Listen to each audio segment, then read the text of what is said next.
Bonjour à tous et bienvenue dans les Chroniques du Design. Je suis Nicolas Guy, designer et cofondateur de l'agence conseil Front Guys. Front Guys est une agence conseil spécialisée en product design et en développement front. Dans cette série de podcasts, nous plongeons dans le témoignage de professionnels qui font le design d'aujourd'hui et découvrons comment elles ont triomphé de leurs échecs et surmonté les difficultés pour en sortir grandis. Aujourd'hui, pour ce nouveau numéro, nous recevons Gabriel Nassia. Bonjour Gabriel. Bonjour Nico. Comment vas-tu ? Écoute, ça va, merci de l'invitation. Écoute, avec grand plaisir, merci d'être là pour ce nouvel épisode. Est-ce que tu peux présenter ton parcours pour ceux qui ne te connaissent pas encore, s'il te plaît ? J'ai un parcours qui date de il y a longtemps. J'ai commencé le design, j'avais à peu près 13 ans. Au début, je faisais même plutôt du dev. Puis je suis rentré dans du Flash, l'ActionScript, donc la belle époque. Et après j'ai fait mes études dans une école un peu généraliste qui s'appelle Ethic. Et puis mon parcours s'est après défini sur un enchaînement entre des startups produits et des agences. Okay. Et c'est vraiment ça la particularité de mon profil, ça et les problématiques techniques complexes. Donc j'ai aussi bossé travaillé dans le B2B. J'ai essayé de rentrer en crypto, en cloud maintenant. Donc c'est vraiment des problématiques qui me tiennent à cœur, là où il y a un peu de complexité dans le design. Et même lorsque j'étais en agence, j'ai essayé de pousser ça vers des applications métiers, par exemple, qui nous permettaient de voir un éventail plus large que ce qu'on peut voir classiquement sur du B2C. Ok, donc le design comme un service, comme un gain de temps. Complètement, mais toujours en gardant aussi une essence de direction artistique que j'ai appris dans des agences comme Dagobert, chez qui c'était primordial, et qui m'a permis de mettre une perception du design qui va au-delà de l'aspect fonctionnel, mais avec aussi un aspect émotionnel. Ouais, une touche de branding, d'émotion, de message véhiculé. Ça se perd un peu d'ailleurs, ça. Je digresse direct, je suis désolé Gabriel. J'ai l'impression que dans le product design de manière générale, on retrouve de très très bons designers d'interface qui sont incollables sur les interfaces, mais j'ai l'impression qu'on perd un petit peu cette notion de designer qui ont des vraies cultures graphiques, qui ont des formations graphiques déjà, et qu'on en voit de moins en moins. Je pense que c'est dû déjà l'essor à la maturité du product design aujourd'hui, c'est-à-dire historiquement, lorsque moi j'ai démarré, il y avait des graphistes, il y avait des DA, il n'y avait pas de product designer. Donc le métier de product designer n'existait pas. Aujourd'hui, on a une spécialisation très directe vers le product design, là où ça n'existait pas à l'époque. Donc je pense qu'il y a des fois des raccourcis qui sont faits dans les parcours des personnes. Moi, je pense que le design au sens large, donc qui va de l'expérience prospect jusqu'à l'expérience client, inclut cette notion de design visuel, et je vais même aller jusqu'à la beauté visuelle, qui est quelque chose qui est difficile à toucher, mais qui concerne tous les secteurs. Il n'y a pas de raison que dans le B2C, on fasse cet effort pour les prospects, pour les clients, et on ne le fasse pas dans le B2B. Et moi, j'ai toujours cette expérience, la première expérience que j'ai eue dans un Apple Store chez OG News Bar, où je regardais, à l'époque l'iPad venait de sortir, je regardais la tablette du vendeur de chez Apple, du Genius, et puis je voyais une interface ultra léchée. Et je me suis dit, mais ok, pourtant personne n'est censé l'avoir cette interface, à part les quelques centaines, milliers de Genius qui sont dans le monde. Et donc, si eux ont droit à ça, pourquoi pas des clients B2B plus larges dans d'autres domaines. Nickel. On est parti tout de suite dans le vif du sujet qui ne sera pas le sujet, mais je trouvais ça hyper intéressant. Donc merci beaucoup Gabriel pour cette présentation. Est-ce que donc aujourd'hui tu vas nous raconter plusieurs histoires liées à des échecs de ta carrière sur des thématiques différentes. Est-ce que tu peux nous résumer ça très rapidement sous forme d'un pitch pour savoir ce que vont écouter nos auditeurs? Très bien. Je reviens sur ma carrière qui est donc aujourd'hui je suis VP Design chez Scaleway, mais avant ça j'ai été Head of Design dans du produit, j'ai été directeur de création en agence, j'ai été Lead Designer chez Molotov TV par exemple, et je voulais faire un petit mash-up de cette carrière à travers 3 expériences marquantes. La première dont je vais parler, c'est ma première expérience en tant que manager de designer.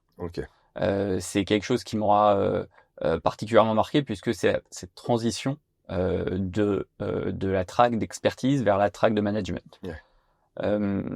Cette expérience-là, d'ailleurs, m'a amené vers une autre vie dans le produit, dans une période où les équipes produits explosaient en termes de nombre, et justement, je voudrais parler de ça, de ce surdimensionnement qu'on a eu pendant une période, et qui va aller rejoindre ce qu'on entend après par maturité dans le design.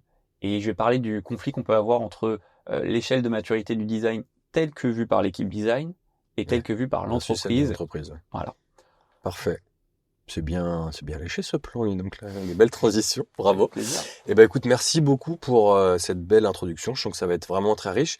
Avant de commencer, je voulais te demander pour quelle raison tu as décidé de partager ces expériences dans le podcast. Alors, je suis quelqu'un qui fait pas beaucoup de partage public comme ça. Pourtant, j'adore partager. J'ai été prof même pendant 5 ans. Et c'est quelque chose que j'ai adoré, que j'ai arrêté à cause du temps que ça prenait, puisque c'est extrêmement chronophage. Mais c'est aussi sûrement des choses les plus enrichissantes de ma carrière, de pouvoir transmettre, de pouvoir échanger, et même de pouvoir être challengé. Je pense que c'est ça, clairement, qui m'a amené vers la position que j'ai aujourd'hui. Je rajoute à chaque fois ça et le BAFA. C'est toujours particulier de manager des designers, j'en ai été un, donc je sais pas. Bien sûr. C'est sûr que les designers, c'est une population particulière. Le BAFA, juste pour ceux qui nous écoutent, du coup, c'est un diplôme qui nous permet d'être animateur, en colonie de vacances ou dans des centres de loisirs, par exemple. Parfait, merci beaucoup. Et écoute, j'ai envie de dire, c'est parti. Nous t'écoutons. Ouais, du coup, Nico, je voulais parler de cette première expérience. Donc, tu me demandais pourquoi je suis là. Déjà, voilà, je voudrais transmettre ça à tous les doers, tous ceux qui sont sur ce qu'on appelle les individual contributors et qui souhaitent passer vers le management. Moi, je vais échanger avec toi autour de cette première expérience. C'était en 2015. Je devenais manager pour la première fois. En fait, ça s'est fait un peu par la force des choses. J'avais pas spécialement envie de l'être. J'étais en agence et on commence à faire des appels d'offres que je fais moi-même. Des appels d'offres que je fais moi-même, que je vends moi-même et que je commence à gagner. Puis après, il faut les produire. Et ça scale pas malheureusement quand on est tout seul. Donc, c'est pour cette raison qu'on a agrandi l'équipe. Et naturellement, j'ai pris le lead de cette équipe et donc j'ai managé cette équipe. Donc, c'est une équipe qu'on a très vite construit. 1, 2, 3, 4 personnes. On est arrivé à 10 personnes à un moment. Et là, il y a quelque chose que moi je vais appeler le deuil d'abord qu'il faut faire et que j'ai eu du mal à faire. C'était le deuil de ne plus être un doueur. Le deuil de la prod. Le deuil de la prod, exactement. Le deuil de la prod parce que à un moment, on n'a plus le temps de faire de la prod. J'étais presque devenu un sales. C'est-à-dire que j'avais le management de mon équipe en interne et puis je vendais énormément d'appels d'offres. Je suivais la prod de façon assez high level, mais j'avais plus le temps d'en faire. Et très franchement, je suis même pas sûr que j'avais le niveau d'en faire, puisque mon but c'était d'avoir une équipe d'experts dans chacun des domaines sur lesquels on pouvait exceller, et je pouvais pas rivaliser avec ça. Donc il y a eu un certain moment où j'ai dû accepter de laisser le bébé. Et ça c'est dur. C'est quand on est designer, quand on est passionné en fait, se dire que l'essence même de son métier on la fait plus, c'est dur. Et puis en même temps, j'ai accepté quelque chose, c'est cette fameuse phrase de tout seul on va vite, ensemble on va loin, et j'ai accepté ce challenge, cette mission qui était celle d'aller loin. Donc la volonté, la volonté de devenir manager pour ceux qui veulent le devenir, il faut qu'ils comprennent que il y a un prix à payer. Et souvent, on est dans des métiers de passionnés. Donc, laisser ça de côté, c'est s'enlever quand même une partie de soi. C'est sûr. C'est des sacrifices. C'est beaucoup de sacrifices. Un choix. Ouais, et puis après, il y a la pression, etc. Mais ça, c'est vraiment un choix. Pour le coup, on sait très bien qu'avec ce rôle, on va perdre beaucoup de choses. dans les choses qu'on perd, au-delà de la prod, il y a quelque chose qui se crée entre le manager et le manager, qui est une relation différente de celle qu'on pouvait avoir entre collègues. C'est quand je suis arrivé chez Scaleway, j'ai eu la chance d'avoir une formation là-dessus. Sauf que cette formation, elle est arrivée 5 ans trop tard pour moi. 6 ans même, trop tard. Et j'aurais adoré la voir à ce moment-là. Cette formation qui nous explique ces deuils, le fait que les rapports humains vont changer, que mon collègue qui se réveille à 11h un jour commence à m'inventer un mytho comme pas possible. Je passe plus, ça. Voilà, je suis passé par là. Hein, oui, ça c'est horrible ça. Et puis, quand tu le grilles à 15 km. Mais bien sûr, il y a plus l'alcool. C'est pas possible. C'est pas possible. Et puis après, il y a l'inverse, c'est le devoir d'exemplarité. Parce qu'on est manager, donc on doit être exemplaire. Et ça aussi, c'est compliqué à accepter. C'est que moi non plus. Je peux plus faire ça aussi. Je suis obligé d'être le premier au bureau, etc. Et donc, je rentrais un petit peu dans ce rôle qui me plaisait pas en vrai, mais qui correspondait à la mission que j'avais acceptée et donc qui était au-dessus en fait. Mais quand tu parles de ce rôle, est-ce que du coup, est-ce que tu penses que forcément quand on passe de l'autre côté de la barrière en tant que manager, j'utilise un terme très fort pour faire passer le message, mais tu penses que tu es nécessairement obligé de commencer à fliquer? Non, je pense pas. Non, d'ailleurs, moi en fait, tout dépend comment t'abordes le sujet du management. Et moi, j'ai été trop junior à ce moment-là pour comprendre que non, on n'est pas obligé de fliquer, justement. On peut être complètement dans la confiance. J'ai énormément évolué sur mon management en l'espace de 5-6 ans.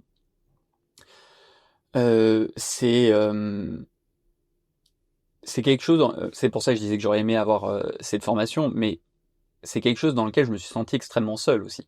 C'est-à-dire cette solitude du manager à l'époque, même du manager de design. À l'époque, il n'y avait pas les communautés comme on a aujourd'hui. Il n'y avait pas Front Guys pour faire des meet-up et tout ça, autour de ces sujets-là. Les équipes n'étaient pas très grandes forcément, donc pareil, il n'y avait pas encore il n'y avait pas cette émulation autour du partage de connaissances, quoi. Donc savoir à qui me référer pour ça, c'était très compliqué. Et moi, j'ai pris, comme beaucoup, des exemples sur mon passé. Et c'était pas toujours les meilleurs exemples. Donc c'était c'est ce qui m'a manqué à ce moment-là, sûrement, c'est l'expérience du management pour comprendre. Mais et puis il y avait aussi un peu cette rancœur de doueur. Donc l'un avec l'autre, ça a créé beaucoup de friction. Malgré tout, j'avais 2 piliers exceptionnels dans l'équipe et je pousse le trait parce que c'est quelque chose de difficile. Mais l'aventure était exceptionnelle. Donc, on a fait 1 million de CA en l'espace de 15 mois. C'était juste sur le design, c'était assez fort. On produisait des sites, des applications pour les plus grosses boîtes du CAC 40. On a même commencé à gagner des appels d'offres. Alors à l'époque c'était une boîte très technique, mais à gagner des appels d'offres juste sur la partie design et plus sur la partie tech. Donc il y avait quelque chose d'ultra positif. Mais malgré tout ça, moi sur ma position à moi, c'était un peu plus compliqué à titre perso. Donc moi c'est pour ça que je passe ce message aujourd'hui. Ça veut pas dire que c'est pas une façon de réussir dans la mission. C'est plus à titre personnel. Voilà ce que j'ai ressenti. On a souvent l'impression que les seules possibilités d'évolution passent par le management et qu'on est obligé d'arrêter de faire. Alors aujourd'hui, on sent que c'est des choses qui sont en train de se transformer, surtout dans le milieu du design, du produit, de la tech, etc. Mais à l'époque, est-ce que t'as pas eu forcément, est-ce que t'as pas eu l'idée ou l'envie de dire, est-ce qu'on peut pas séparer le management pour que moi je puisse continuer à rester quand même un doer et que j'ai effectivement une partie de management, mais que l'autre partie de management je la confie à quelqu'un d'autre, qu'on se sépare les tâches et comme ça je peux continuer à faire des choses. Est-ce que tu penses que c'est quelque chose qui est faisable, ça? Je pense qu'aujourd'hui c'est faisable. Aujourd'hui c'est faisable, ça va dépendre des tailles d'équipe, ça va dépendre de la charge aussi de tout le contexte qu'il y a à gérer. Je pense que être un manager qui fait du 80-20, 80 en IC et 20% en management sur une petite équipe, c'est complètement gérable. Parce que sur une petite équipe, il n'y a pas tant que ça en termes de temps, en termes de management. Après, ce qu'il faut toujours trouver, c'est l'équilibre dans l'équipe. Alors, pendant longtemps dans cette équipe, j'ai quand même gardé un tout petit peu de prod sur la partie motion design, sur laquelle j'étais meilleur que mes collègues, et donc je voulais conserver ça pour moi aussi à titre perso, pour continuer à avoir une main dedans. Donc ça c'était plus ma volonté personnelle, mais dans le bien du projet, on arrivait quand même à faire des pitchs qui étaient quand même beaucoup plus high level à ce niveau-là. Donc c'est toujours possible de garder ça. Le dosage va dépendre évidemment de la charge et du besoin en management. Lorsqu'on va travailler avec des personnes plus autonomes, plus seniors, en réalité la charge de management elle baisse complètement. Là on va être avec des juniors, il y a un devoir d'accompagnement aussi sur l'évolution de carrière, et donc là va être plus forte.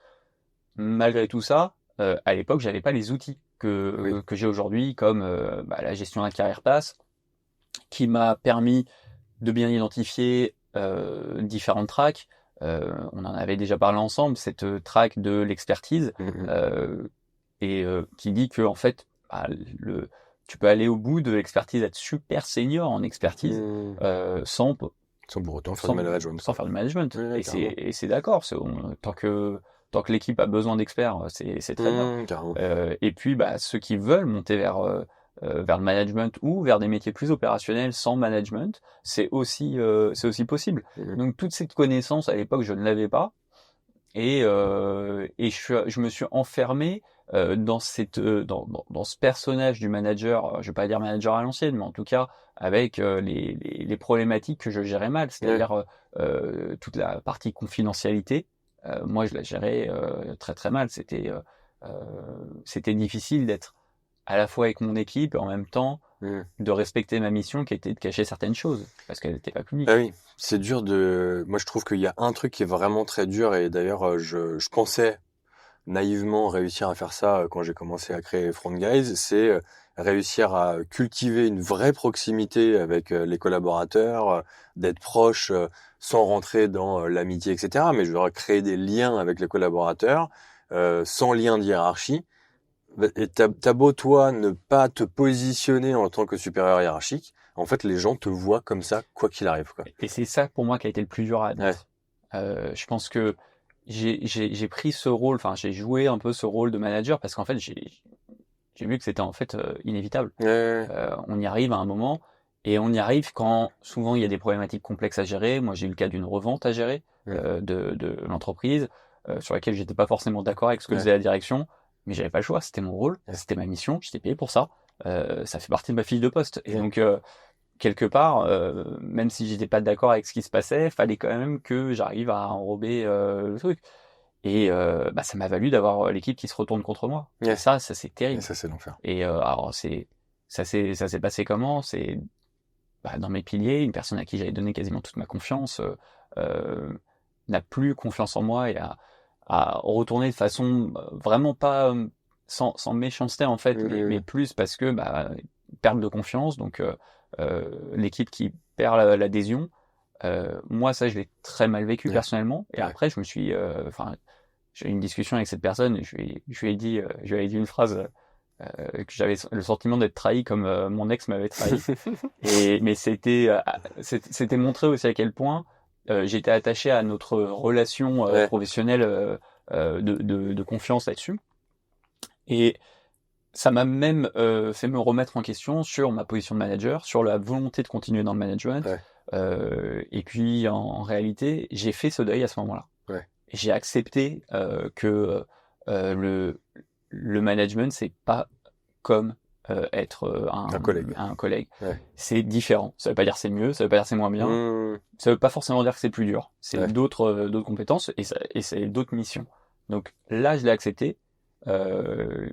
Et dans le design, c'est toujours un peu particulier, parce qu'il y a quand même une certaine proximité qu'on crée, qu'il n'y a pas dans tous les métiers. Je suis d'accord. Et je pense que c'est lié au caractère des designers, à l'empathie des designers de manière générale. Je parle pour les designers passionnés qui ont ça comme vocation, et qui donc forcément ont un profil psychologique lié à ces choses-là. C'est vrai que j'ai l'impression, moi, dans le milieu du design, c'est vrai qu'on pousse des relations un peu plus profondes, j'ai l'impression, avec les gens. Je pense que oui. J'avais jamais analysé la chose comme ça, mais je pense que c'est complètement lié. Je le disais tout à l'heure, un peu en rigolant, on a besoin du BAFA pour manager des designers. En fait, dans le designer, il y a de l'empathie, il y a de la sensibilité, parfois artistique aussi, quand on va au-delà de l'aspect produit. Il y a de la compréhension psychologique de notre user. Donc en fait, on est quand même à fleur de peau sur certains sujets, et donc l'émotion qu'il peut y avoir derrière, les relations qu'on peut créer derrière, je pense qu'elle découle aussi de ça. Je pense que oui, ça c'est amplifié dans nos métiers. Ouais. Super, j'aurais envie de parler de ce sujet pendant des heures, mais on va enchaîner sur le deuxième, rappelle-moi, c'était sur la partie scale. Ouais, parce que là, ce qui s'est passé, donc à la suite de cette trahison d'ailleurs, à la suite de cette trahison, non, tout va bien et franchement, je souhaite que le meilleur à ces personnes-là. L'aventure pour moi, elle s'est arrêtée 1 an plus tard avec cette agence parce que le rachat, c'était pas du tout la vision que j'avais de l'entreprise et du design. Et donc je suis parti vers l'univers je suis retourné vers l'univers du produit. Et là, je vais parler de surdimensionnement. Parce que quand j'arrive dans l'univers du produit en 2019, quand je retourne dans l'univers du produit 2019-2020, donc à peu près au moment du Covid, grosse claque, quand j'étais en agence, je gérais un PNL. Donc un PNL, c'est un tableau de profit and loss. Ouais. On met tous nos coûts, on met tous nos revenus et on voit la balance. C'est assez simple, on vend des jours hommes. Ouais. Donc tu vends 500 euros ton jour homme, ta ressource elle t'en coûte 300, t'as fait 200 de marge. Super. Voilà. Donc c'est très simple. Quand on est dans le produit, on a des squads qui travaillent sur un produit, des fois ou sur juste un morceau de produit, une feature potentiellement, qui rapporte pas forcément de revenus directs. Oui. Juste pour donner une idée, une squad ça vaut entre 400 et 800 voire 1 million d'euros. 800 000, 1 million d'euros pour une année, rien que pour les salaires et la squad. Pour les salaires de la squad, chargés avec quelques devs, un PM, un designer, etc. Donc c'est un coût. Ouais.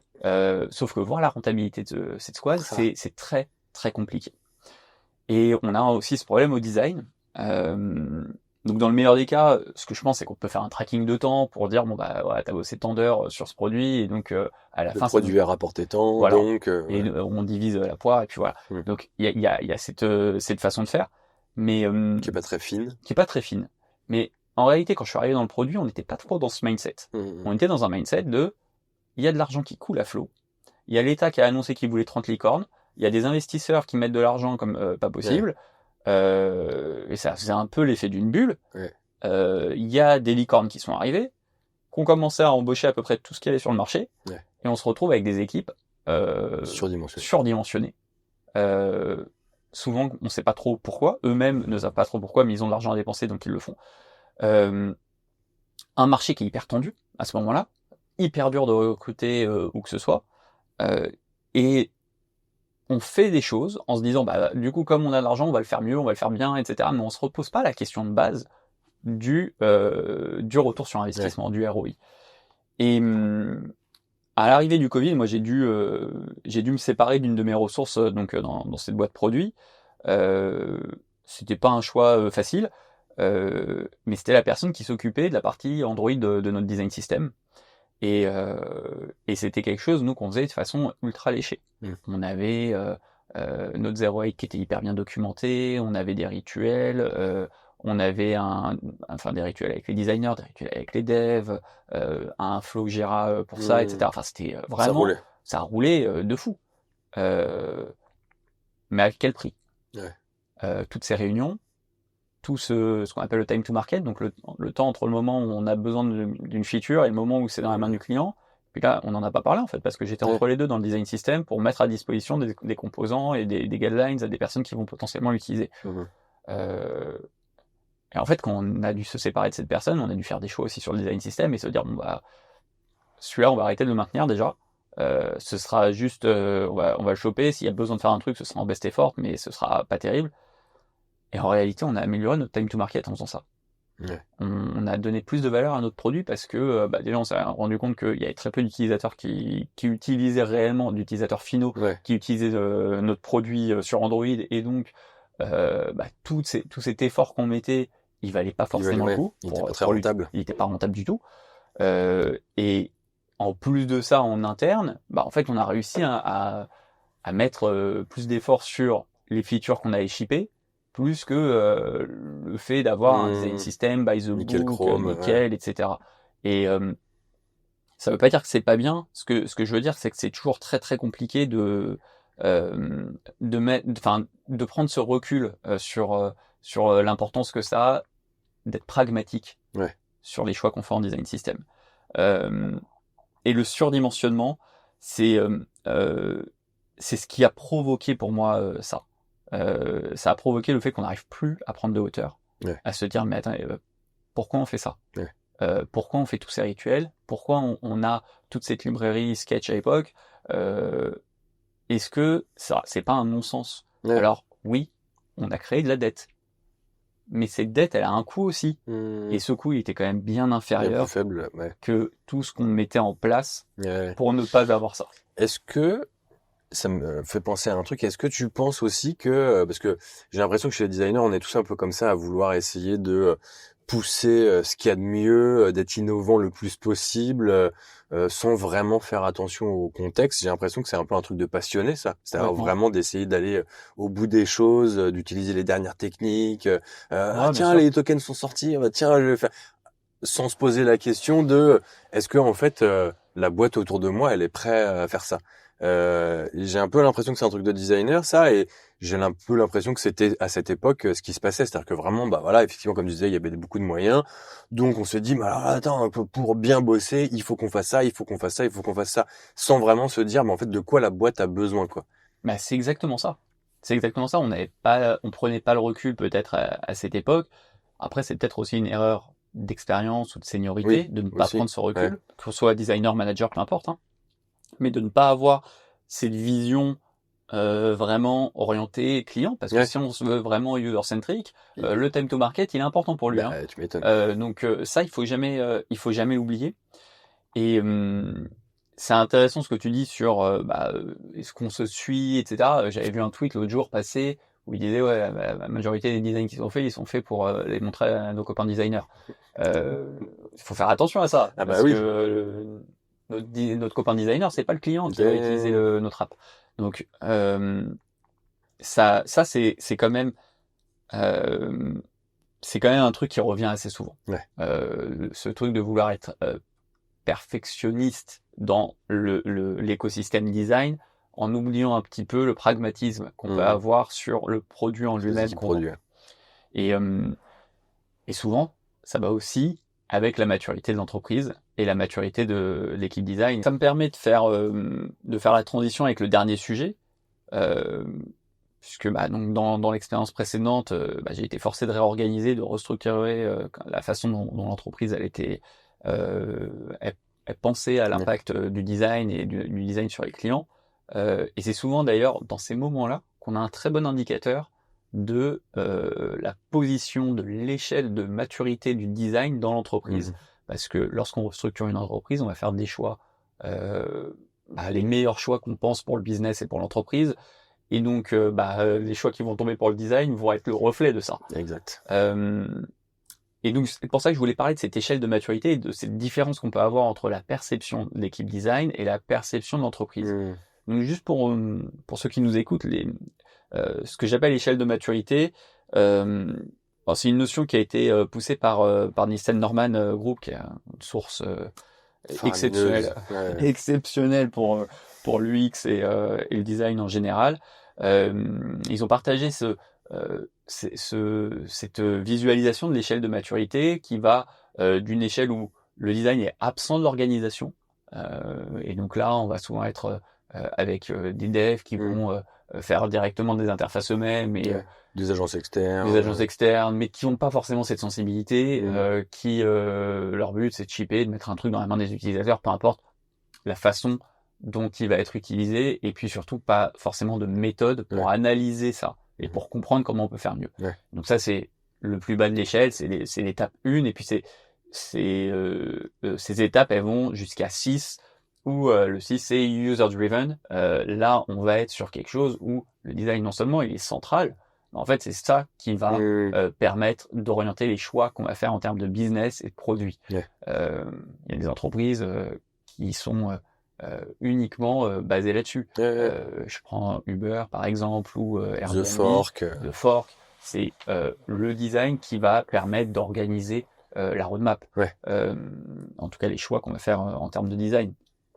Et donc, chacune de ces étapes, je vais les lister. Donc, on a l'étape d'absent, limité, émergent, structuré, intégré et user-driven. Elles vont avoir chacune quatre paramètres. La stratégie qu'on va mettre dans le design à chacune de ces étapes, la culture qu'on va avoir, les process et les résultats qu'on attend de cette étape. Et donc, ça nous permet de définir, en fait, qu'est-ce qu'il nous faut pour passer à l'étape d'après. Pour passer à l'étape d'après, exactement. Le problème, c'est pas tant de savoir où on se situe. Le problème, c'est de savoir où on se situe par rapport à où est-ce que la boîte nous perçoit. Parce que lorsque on a l'impression qu'on est en étape 5 sur 6, mais que la boîte est en fait une perception plutôt 3, voire 2, il y a un gap qui se crée. Et donc, il y a une façon de travailler qui n'est forcément pas bonne. Puisque ça veut dire que forcément, on va mettre trop d'efforts ou pas les bons efforts là où il faut par rapport à ce que l'entreprise attend. Oui, l'entreprise n'est pas prête en fait en face. Enfin, les équipes de l'entreprise sont pas prêtes en fait à accepter et prendre le même rythme de travail. En fait, moi j'ai l'impression souvent quand on met en place côté design des innovations, qu'on essaye de faire avancer les choses, qu'on a du mal encore aujourd'hui à prendre en compte les tenants et les aboutissants sur les autres équipes, quoi. Parce que prenons l'exemple, par exemple, du design system. Bon, on a beau côté design faire le design system le plus léché du monde avec des tokens, des sémantiques, des corps dans tous les sens, bien foutu, bien architecturé, documenté, etc. Bon, en face, si on a 2 devs qui sont full produits et qui n'ont pas de temps dédié au design system, c'est exactement ça en fait, parce que mal. Là, ce point il est excellent. Chez Scaleway, on a besoin des tokens parce qu'on est passé dans cette étape de maturité. Alors, là, je parlais de l'étape de maturité du design, on a aussi pour le design system. Nous, on a pris conscience que ça allait être un gain de temps assez fort pour créer une équipe autour de ça. Ça n'a pas toujours été le cas. Au début, c'était du best effort et dans l'équipe design et dans l'équipe dev avant de créer une équipe centralisée.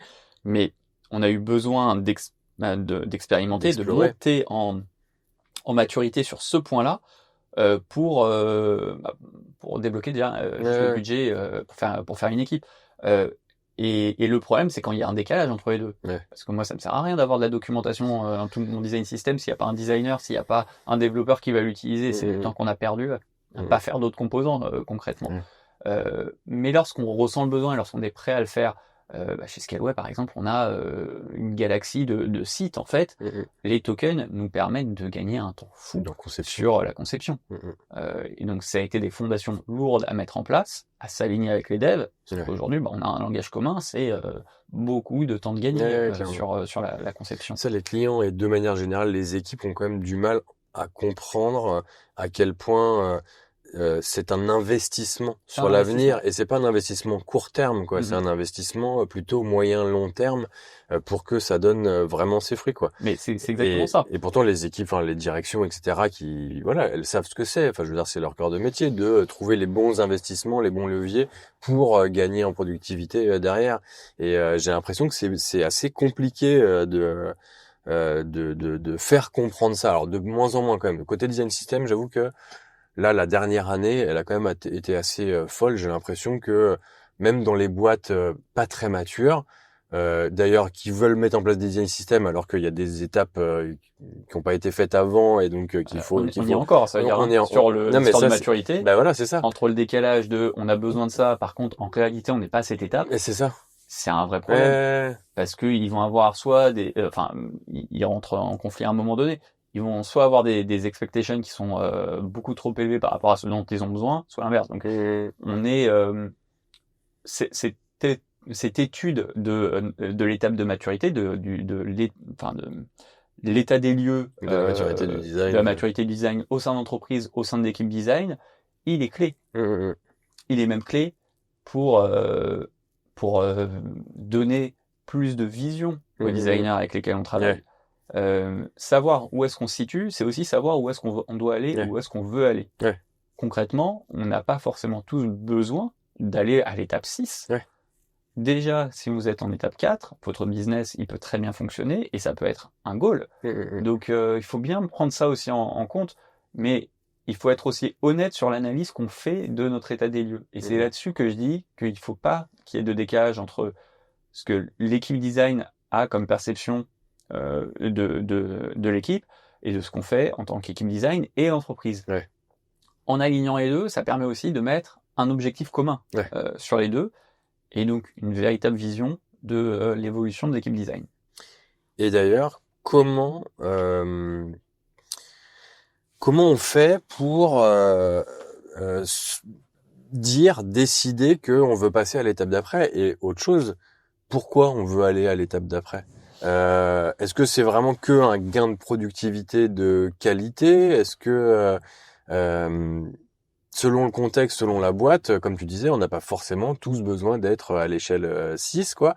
Mais en tant que designer, c'est un goal, quoi. C'est-à-dire que nous, pas forcément. Ça veut dire tout dépend de l'ambition du designer. Alors moi, je pense que cette échelle de maturité, c'est un moyen d'injecter un peu d'ambition aussi dans l'équipe. Donc, à partir du moment où tu as ça devant toi, tu sais qu'il y a un chemin, que tu peux y aller. Après, tout dépend de l'ambition de l'équipe, des designers. Est-ce qu'on a tous envie d'être drivé par des KPI design ou est-ce qu'on veut juste se dire que on a une interface qu'on a testé avec des utilisateurs, on a une équipe design qui évangélise pas mal le travail du design et c'est déjà pas mal au sein de l'équipe, au sein de la boîte, etc. Et ça marche bien comme ça. Et je pense que selon le business dans lequel on est, ça va être plus ou moins important aussi de pousser ça. Et ça va être plus ou moins long. Parce que selon la grandeur des équipes aussi. Exactement. Quand tu es une petite start-up avec un produit très B2C, c'est assez facile en réalité d'aller vite à l'étape 6. Là où quand tu es dans une grande boîte, dans un grand groupe par exemple, ça devient plus compliqué parce qu'il y a un travail d'évangélisation, de culture, j'en parlais dans les points, qui va être clé. Et tu me demandais qu'est-ce qui va nous permettre en fait de passer à l'étape d'après. Déjà, c'est l'analyse des 4 points de chacune des étapes. Donc, au niveau de la stratégie, qu'est-ce qui définit l'étape 4 ou l'étape 5 qu'est-ce qu'on a déjà acquis dans l'étape dans laquelle on est. Grosso modo, c'est les checkbox. Et si elles sont pas atteintes, il va falloir qu'on mette des choses en place. Et c'est ça qui nous permet aussi de mettre des objectifs d'équipe pour passer à l'étape d'après. Donc, je parlais de vision. Une vision, ça va avec des objectifs qui nous permettent d'avancer vers cette vision. Sur chacun de ces 4 points, on met des objectifs qui nous permettent d'avancer, mais c'est des objectifs qui, encore une fois, doivent être partagés avec l'ensemble du groupe. Quand je te parle de groupe, je parle de compris, au moins compris par l'entreprise. Parce que s'il y a ce décalage, encore une fois... il y a un moment, ça coupe le budget. Voilà. on l'a tous vécu. Top. Merci beaucoup, Gabriel. C'est hyper intéressant. Je pourrais continuer à parler des heures et des heures, mais on avait fait un petit sondage et le temps idéal d'un podcast pour les gens, c'est à peu près 35 minutes. On pourra peut-être faire un deuxième épisode parce que franchement, j'adore discuter avec toi de tous ces sujets. C'est top. Moi aussi.